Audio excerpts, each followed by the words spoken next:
আসসালামু আলাইকুম। আজকে 21শে ফেব্রুয়ারি আমাদের মাতৃভাষা দিবস। তা আমি ভাবলাম আমার একটা ছোট্ট এক্সপিরিয়েন্সের কথা আপনাদের সাথে শেয়ার করি। কি করবো? তাহলে একটা টিউশন পড়ানো যায়। আমার যে ক্লাসমেট ছিল, ব্যাচমেট ছিল, সবাই মোটামুটি টিউশন করে। তো বসুন্ধরার মধ্যে এরকম ছিল যে সবসময় মানে ইংলিশ মিডিয়াম ব্যাকগ্রাউন্ড ছাড়া তুমি কাউরে পড়াইতে পারবে না। তো বসুন্ধরা গ্রুপে আমি পোস্ট করেছিলাম যে আমি পড়াইতে চাই এরকম, বা অনেকে এরকম পোস্টও করে যে হচ্ছে আপনারা চাইলে পড়াইতে পারবেন, এই বাচ্চার জন্য টিচার লাগবে, এত বছর বয়স। ভালো কথা, আমি যতজনের সাথেই কথা বলছি আজ পর্যন্ত সবাই একটাই কথা, মানে এরকম হচ্ছে একজন আমার সাথে কথা বলছে, তার খুব ভালো লাগছে। তো পরে সে বলে কি যে আচ্ছা আপনার হচ্ছে ব্যাকগ্রাউন্ড কি ইংলিশ মিডিয়ামের?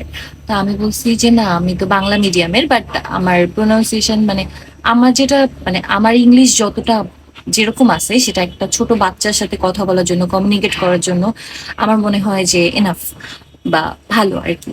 কিন্তু তাদের এটাই হবে না, তাদের সার্টিফিকেট লাগবে, আমার মানে ব্যাকগ্রাউন্ডের সার্টিফিকেট লাগবে যে আমি অ্যাকচুয়ালি ইংলিশ মিডিয়ামের কিনা, তারপরে আমার ইংলিশ কেমন কি মানে এরকম। এই জন্য আমাকে আজ পর্যন্ত কেউ কোনো টিউশনিতে নেয় নাই, কারণ আমি বাংলা মিডিয়াম ব্যাকগ্রাউন্ডের।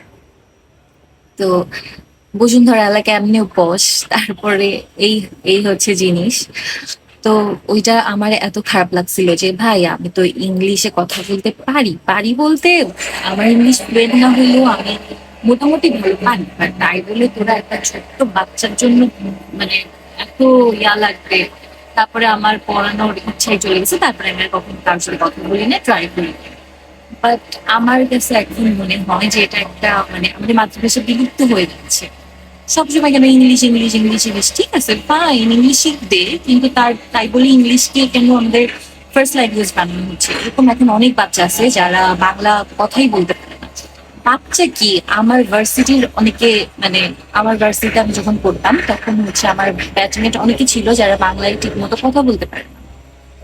আবার তারা আবার সেজে গুজে মাতৃভাষা দিবসে সুন্দর করে কালো শাড়ি টাড়ি পরে আবার যাইতে ফুল দিতে। আমি বুঝি নাই শ্রদ্ধার মানে কি।